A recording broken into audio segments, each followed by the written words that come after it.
Hey guys, I am really excited about this episode. Now, I'm not going to give you much to go on, but you people who have been watching my channel for a while are going to be able to do the math on this pretty quick. This guitar, we've seen so many guitars with a body shape that looks like this. It's called the LP or Les Paul. When these were made, over the years there have been lawsuits about them and this and that, so everybody's making this body style. Now this particular guitar kind of falls outside of what would have been the lawsuit era guitar configuration. It's got a different headstock shape, and yeah, this one's a little rough. It is missing a fingerboard. It's got a couple of distinctive things about it. It's got some nice wood, but the top of it's okay. There is a chip out of the wood on the side that's pretty significant, but this guitar was rescued out of the sunbaked window, the same one that's a Texas junk pile, the Bajo Quinto, and a 1950 Silvertone, and what else? Yeah, there's been a few guitars come out of the same junky window at that secret guitar shop that you know where I'm talking about. Anyway, I'm really excited about this one because I don't believe I've done a solid body before. So this will be the first one. And I got a hold of this a few years ago and it's just been sitting around. I'm ashamed to say what I got it for, but that makes it all the better. So let's start here. Sometimes if you give somebody a guitar, one of your guitars, number one, it's a good way to figure out that maybe your guitars won't sell, so the only way you can get them in the hands of people is to give them away. Anybody guilty of that?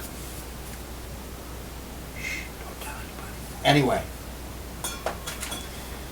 Anyway, you maybe donate a guitar to a raffle or something to help a cause, and the next thing you know, one thing leads to another, and then at some point people start talking, and then you make the right connections with people, and it's all organic. It has nothing to do with money.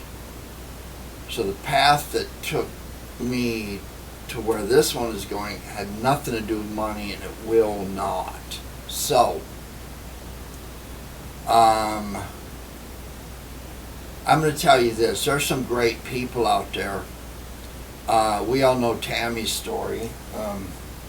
I could show you a couple signatures on this that would give away where this one is going, but Tammy's Lefty, the junk pile arch top. Let's do this. I will give you a link to the build of that episode right up there right about now. But since Tammy has passed, we're literally running out of space of people that have signed her.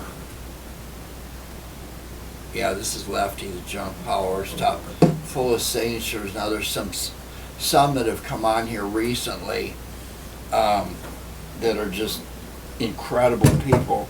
Let me ask you this. Let's say you had a kid that liked to listen to this music and you could not get them into the venue where people are playing. And these people found that out.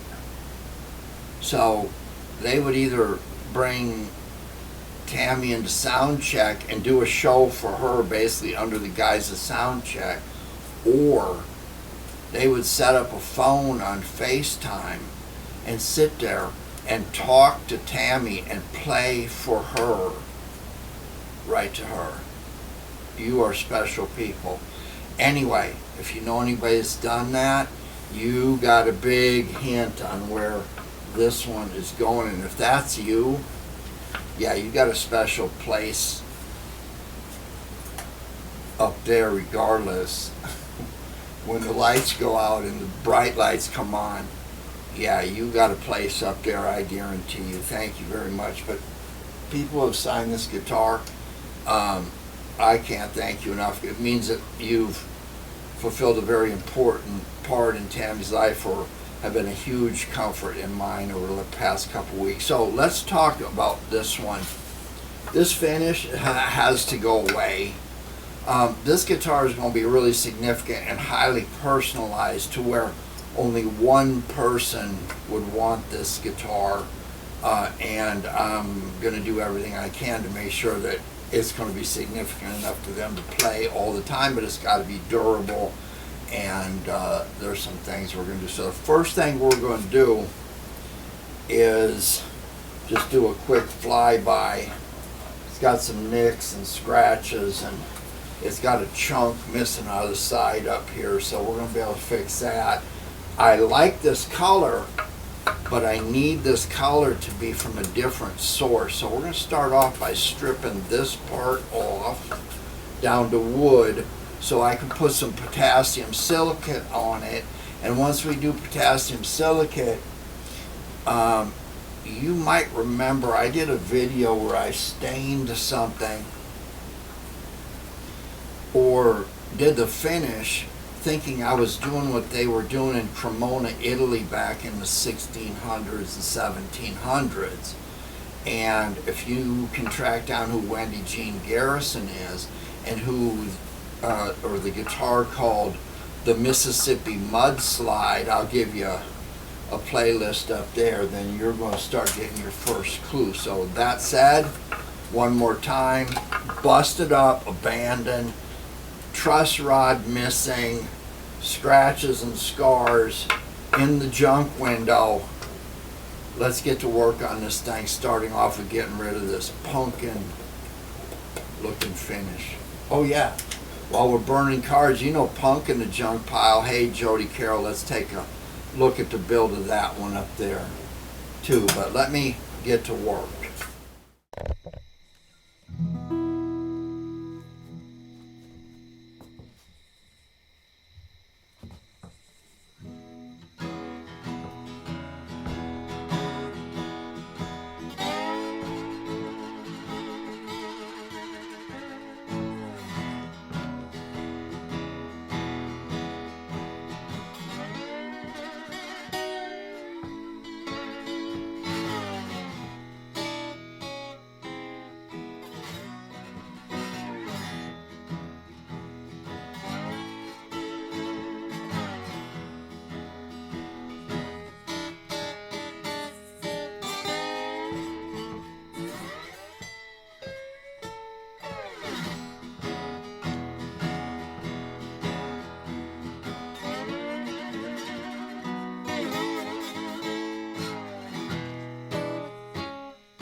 Okay, we have taken a scraper and gotten a lot of this off, and now we're getting into the fine work. Remember, this is stain.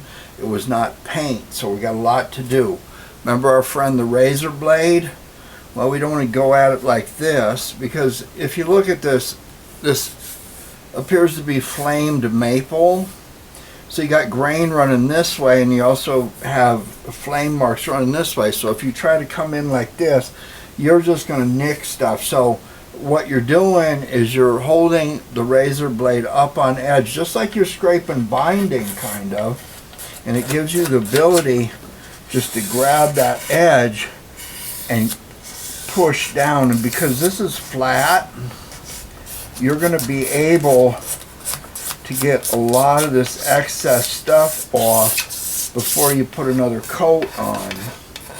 See that there? Kind of watch that binding. You don't want to tilt back like this, because then you'll be pulling the edge down on the binding. But we got that all taped up, and there's still a lot here. So we're just going to keep doing this around here. You see that?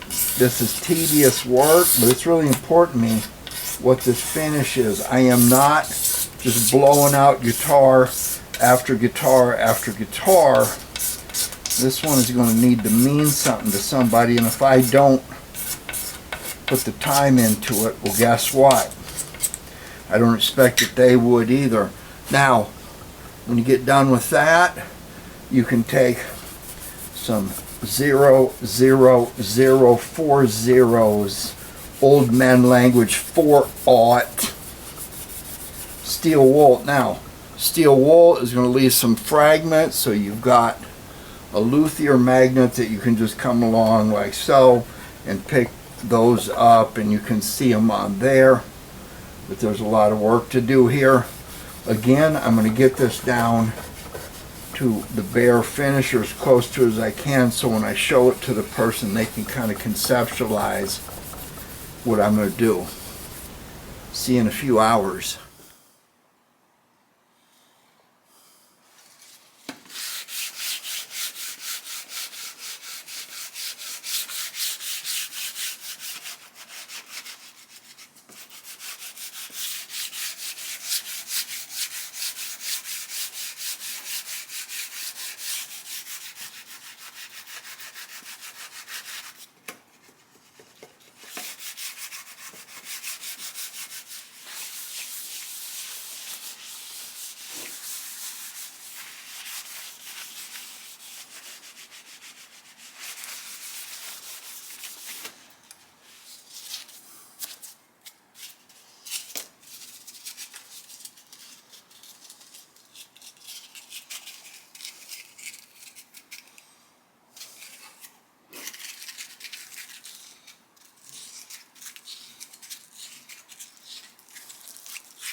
Okay guys, this is going to get a little bit complicated now, but we'll slow it down and make sure that everybody is good.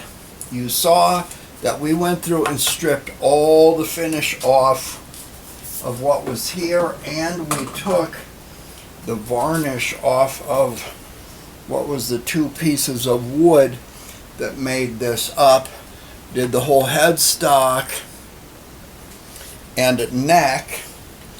And we also took the fingerboard and scraped it out and everything. And our big friend here was the razor blade, be it a real one or these are awesome. They are plastic.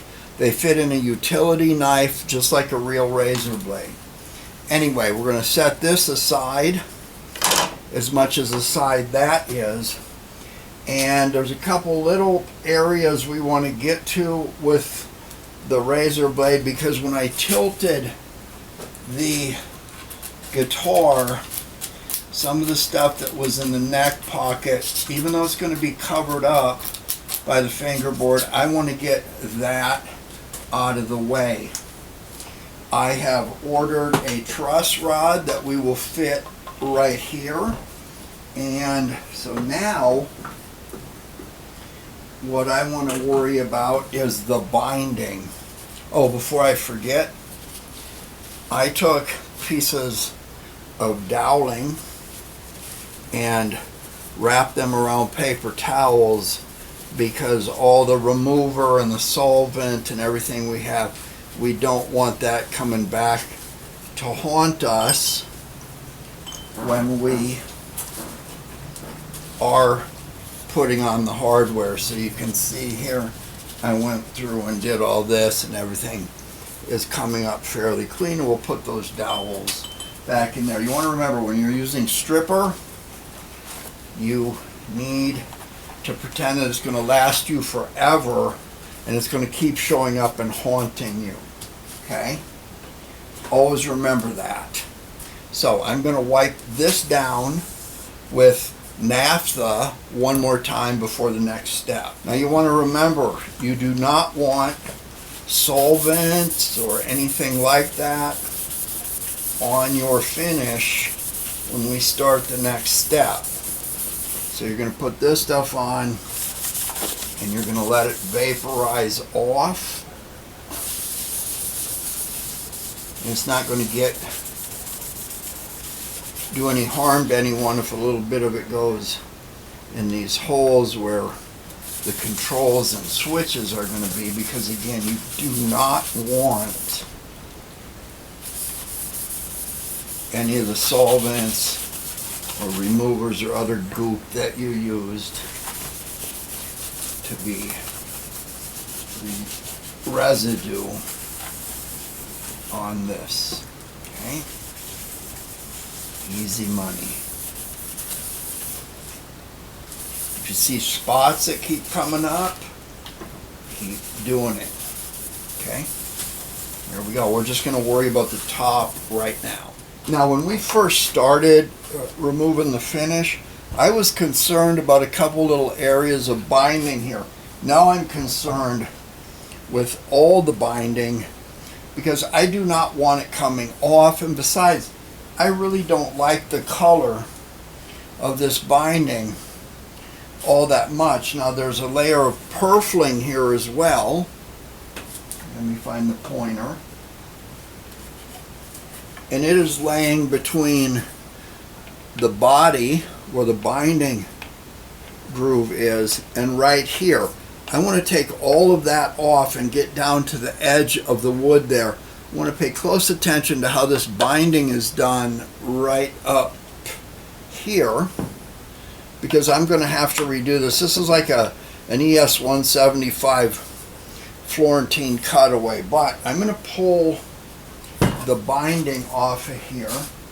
And a couple of things you can use: our friend the razor blade with a piece of tape on it. You can simply find where the binding is. I'm trying to work this edge right here. And you can take and put the edge of the razor blade here where it's laying against there, and walk this forward like this, keeping it at a slight angle. If you're coming at it like this, you're just going to cut everything up. But if you get it against that groove, you see what I'm doing there? And then lift this up just a tad, it'll ride the back of that groove like so. And then you can take and do the same thing over here and just walk it. You see that? And it will pull that binding out of that channel just like that. Once you get it out, you can take the razor blade again with some Scotch tape so it only shows what you want, and you can just lay it in that groove like this and get the binding out. Again, I want to pull the purfling out. That's a little bit trickier. Once you get the binding away, you don't want to go into the wood. You just want to find where that purfling meets the wood and start to give it just a little bit of a start where it pulls off in layers. I'll give you a shot or two as I'm doing this, but let's just get this done. Okay, with the binding off and just that little final edge of purfling there, maybe it'd be best to zoom this in a little bit right there. Yeah, you can see that there's one little black line, like a pencil line right there, and that is the last bit of purfling. So there was black, a thin wood strip, another black piece, and then the bigger binding, which was also black. But I have taken this file and I have gone in, so I've got a nice edge here that this sits on. It's still a little thick. See that? It sticks out quite a bit. So what I'm doing is I'm taking this 1/4 inch chisel, and it will ride down into that edge of that binding channel. And all I'm doing is going along like this. And you want to remember, it stops right there at the center line of the guitar. They put an ornamental piece in there. But I can just take this now and ride that. And when that line disappears, I know that I'm down past the final purfling. And then I can just take this. And as long as it's disappearing uniformly all the way around, I am as thick as I need to be. I may be able to take this in with a sander just enough so I don't have to use the binding channel cutter, because when you use one of those and you come in on end grain, you really got to be careful, because you'll tear things up. And that's not so bad if you're working on a guitar where you're still got room to bring the binding or the sides in. But if you've got everything cut already, that can be a nightmare. So again, this is just laying that edge against the bottom of the channel and going back and forth and just putting slight pressure on it until that last piece of muffler gets taken off this car that goes by and wakes up all the kids and gets all the dogs barking. All right, there we go. All right, things are looking pretty good with that binding channel. We're going to set this aside for a little bit and do our chemical concoction. First thing, we're going to want the guitar to be flat, because stuff is going to be running all over the place. We're going to want to have some rubber gloves. This is not the Michael Jackson laboratory, so you want more than one. Okay. I know you like this while I'm putting these gloves on. Isn't that great? Don't reuse gloves that have been turned inside out. They got paint stripper. Your skin will start to warm suddenly. So I got the bean bag here. I've got the Mr. Power. That's right. Mr. Power. How powerful is that? Now, this is a normal paper towel. You don't want that. You want Wypall, WYPALL number 80 paper towels. These are lintless, and you can cut them up with chick-flick heel scissors. You have to have chick-flick heel scissors. We are going to use these because they are lintless. We use them in machine shops. Thank you for the tip, Ken Parker. Now, I want to show you something pretty cool. If you're a dirt farmer from Wisconsin, this is dirt.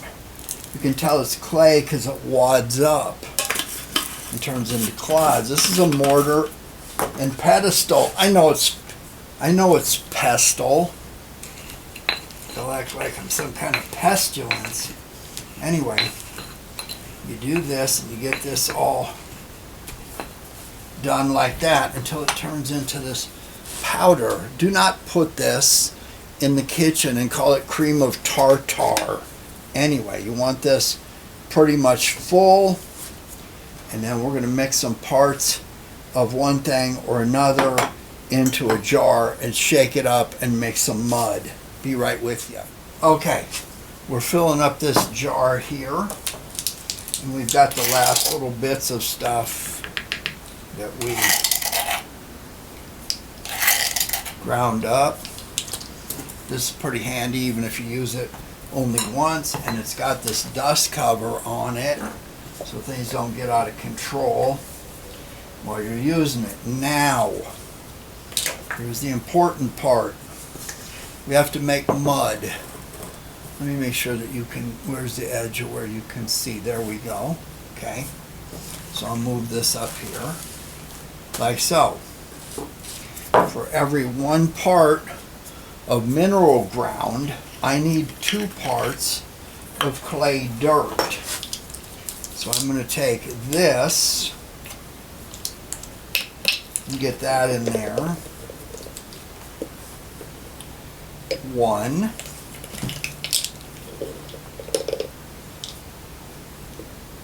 2. You see that? 2. You're ready for second grade. So for every 1 of those, I need 2. 1, 2, and another 1 and 2. See that? I'm going to put this lid on here because I'm going to shake this. Shake me! Whatever happened to Cinderella? Oh, they're still around. Hey, Tom Kiefer. Long Cold Winter had some slide stuff on it, like that. Okay. There we go. Look at that. Now, I'm going to put some Mississippi River water. I don't want to smell this. This has literally been sitting around in a hot shed since Wendy Jean Garrison's guitar was built. And it's got all kinds of, oh yeah, I can smell that. So let's do that. Get that away from me, would ya? Could ya? I just happen to have this stick over here somewhere. All right, there we go.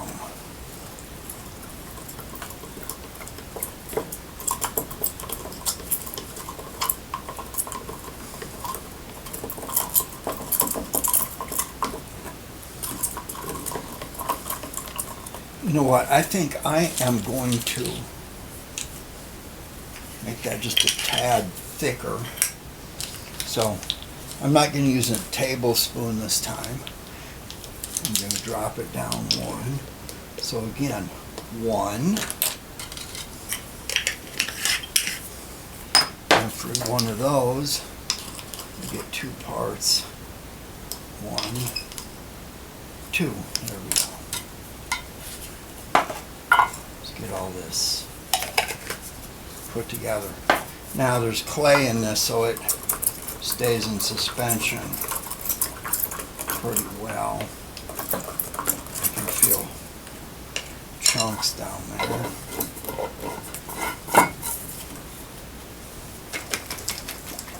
Shake me. Yeah, I got that song. It wasn't even on Long Cold Winter.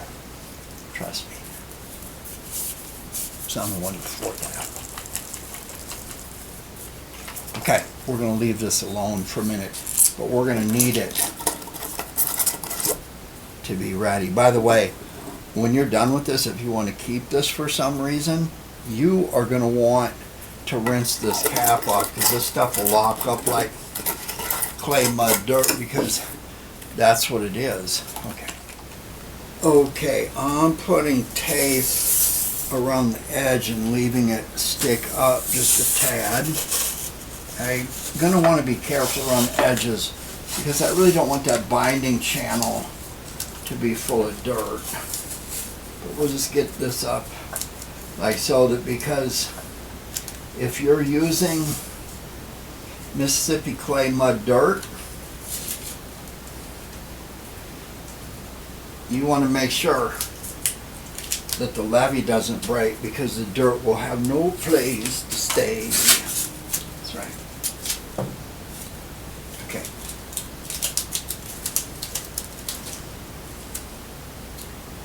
Just like so.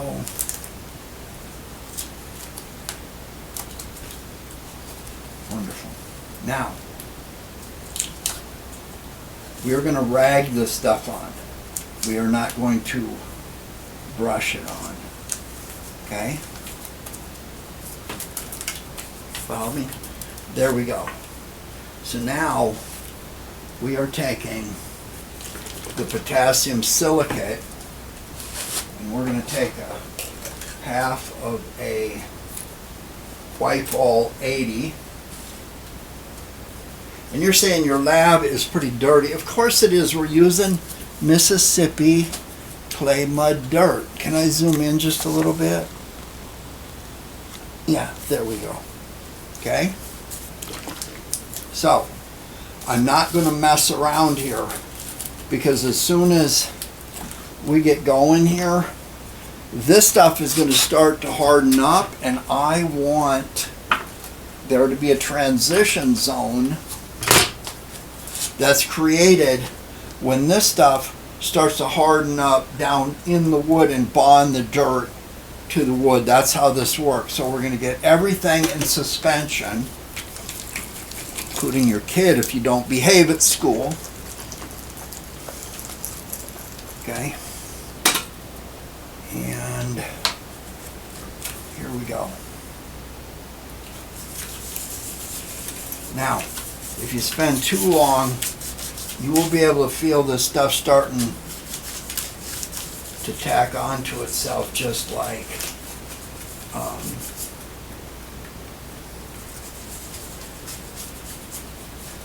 black finish. So we just want to keep rolling. You want to make sure you get all the edges, because if you miss something with this stuff, the rest of it won't stick uniformly. You don't want that. Okay? Now, we're getting to the part where I'm going to put, yeah, I can feel it starting to feel like egg whites.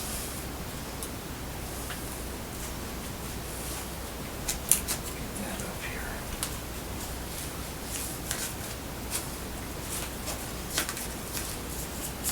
Now what'll happen is the clay particles in this will stick right to everything. I'll worry about closing that up later. Got another white ball rag.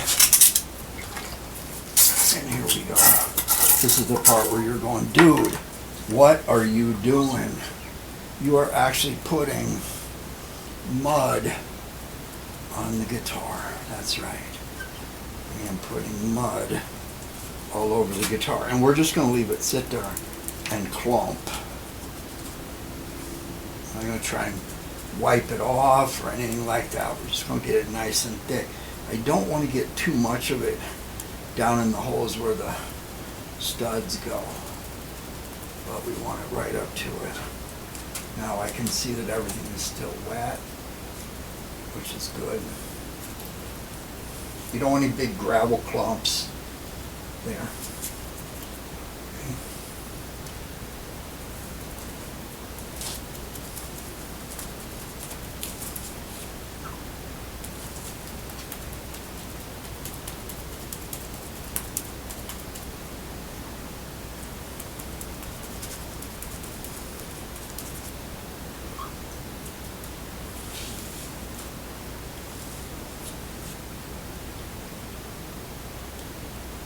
Now I'm just making sure that everything is going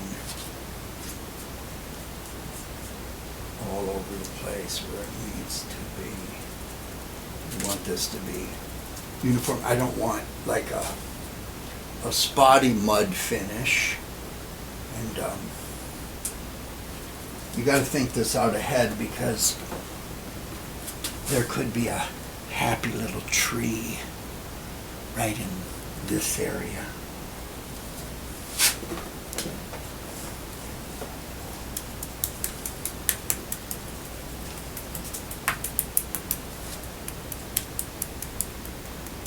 I think you get the idea.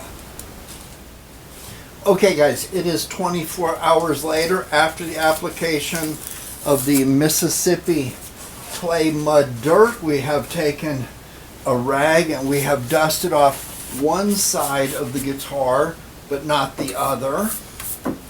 And you're going to ask yourself, what is going to keep this dirt on here? Well, there was a reaction that was caused by the potassium silicate that made things hard.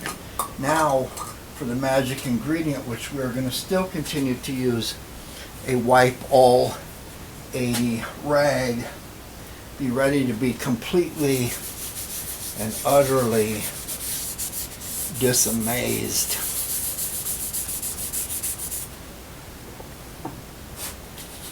Look at the difference here now.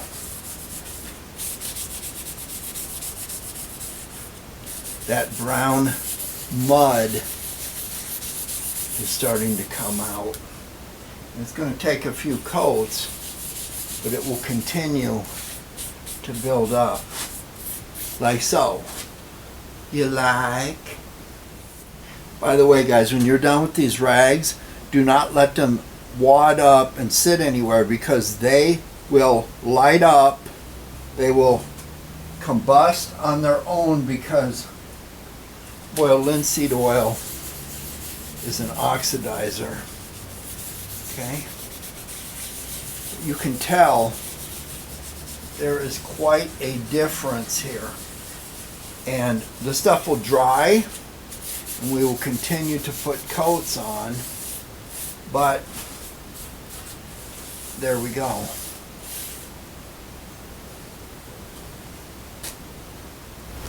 Okay, guys, I think that this is a pretty good spot to end this episode, and then we'll pick it up next. There is going to be so much work to do on this thing. I got a truss rod on the way. We got to do the rest of the body, but take a look at that. No, I'm not going to leave it like that. I am tempted. That looks pretty cool, huh? Okay, but this is the dull side, but this is the side, even on the side. You see what happened there?